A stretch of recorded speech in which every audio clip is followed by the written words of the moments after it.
Matapos mamataan sa Zambales, nakita naman ang dalawang barko ng China Coast Guard na nasa 34 nautical miles mula sa baybayin ng Bolinao, Pangasinan. Ayon sa PCG, ito na ang pinakamalapit na distansya ng CCG vessel sa Pilipinas ngayong taon, kaya agad silang nagpadala ng helicopter at dalawang barko upang magsagawa ng radio challenge. Ang hakbang na ito ng China Coast Guard vessel ay tinuturing ng PCG na bahagi ng taktika ng China upang gawing normal ang kanilang iligal na pananatili sa West Philippine Sea na sakop ng exclusive economic zone ng bansa.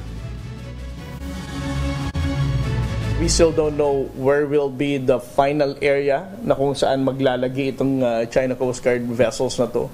But our two Coast Guard vessels will ensure na bubuntutan natin ito.